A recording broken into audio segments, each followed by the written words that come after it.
मैं बोल रहा हूँ कि आप ऑक्सीजन सिलेंडर चालू करिए। उनका ऑक्सीजन सिलेंडर कुछ भी नहीं था उसके अंदर।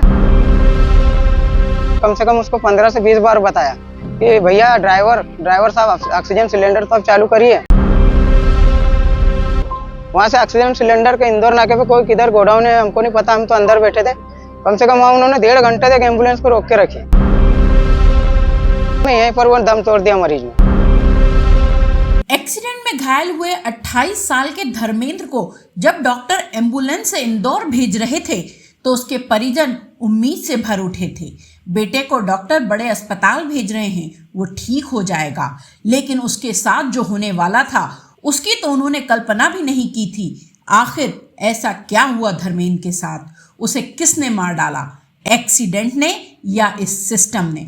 धर्मेंद्र को घायल अवस्था में 108 एम्बुलेंस से खंडवा जिला अस्पताल से इंदौर अस्पताल भेजा गया, लेकिन एम्बुलेंस अस्पताल पहुंचने की बजाय ऑक्सीजन प्लांट पहुंच गई, क्योंकि घायल के मुंह पर मास्क तो लगा था लेकिन सिलेंडर में ऑक्सीजन नहीं था। सिलेंडर खाली था, सिलेंडर को चेक ही नहीं किया गया था। लिहाजा अस्पताल से एम्बुलेंस निकलने के बाद उसे इंदौर रोड स्थित ऑक्सीजन प्लांट ले जाया गया। ऑक्सीजन लेने की प्रक्रिया में ही कर्मचारियों को 2 घंटे लग गए। तब तक घायल युवक के मुंह पर खाली मास्क चिपकाए रखा। 2 घंटे की मशक्कत के बाद युवक को ऑक्सीजन लगाया गया। शहर से बामुश्किल 1 किलोमीटर आगे ही बढ़े थे कि धर्मेंद्र की मौत हो गई। मरीज का एक्सीडेंट हुआ था तो जिला हॉस्पिटल लेके आए, यहाँ पर एडमिट कर लिया था। धर्मेंद्र भास्कर का एक्सीडेंट हुआ था और ये टाकली और कोदड़ के बीच में कल्याणगिर जो सुक्ता का पुलिया है उसके साइड में, तो ये था। हम उनको यहाँ जिला हॉस्पिटल लेकर आए। उसके बाद में सर यहाँ एडमिट कर लिया गया और यहाँ से सिस्टरों ने और डॉक्टर साहबों ने यहाँ पर इंदौर के लिए रेफर कर दिया गया उनको।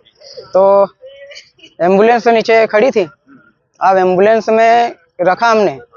अब यहाँ से एम्बुलेंस थोड़ी आगे चलकर निकल के गेट तक और वहाँ पर बंद कर दिया। और यहाँ से मैं बोल रहा हूँ कि आप ऑक्सीजन सिलेंडर चालू करिए। मरीज सीरियस था, उनका ऑक्सीजन सिलेंडर कुछ भी नहीं था उसके अंदर। और मैंने ऐसा कम से कम उसको 15 से 20 बार बताया कि भैया ड्राइवर साहब ऑक्सीजन सिलेंडर तो आप चालू करिए।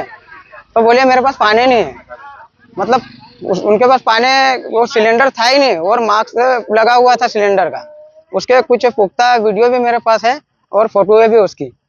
और उनकी माँ को फिर ऐसे हमको गुमराह करते करते इंदौर नाके तक लेकर गया। वहाँ से ऑक्सीजन सिलेंडर के इंदौर नाके पे कोई किधर गोडाउन है हमको नहीं पता, हम तो अंदर बैठे थे। कम से कम वहाँ उन्होंने 1.5 घंटे तक एम्बुलेंस को रोक के रखी। एम्बुलेंस में बैठे बैठे हमको करीब मान के चलो कि 2.25 से 2.5 घंटे हो गए थे।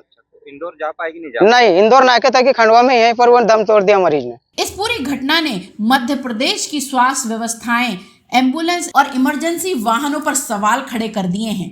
अब अधिकारी इस पूरे मामले में जांच के आदेश दे रहे हैं। आज समाचार पत्र के माध्यम से जानकारी प्राप्त हुई है कि इस तरह की घटना एम्बुलेंस में घटी है।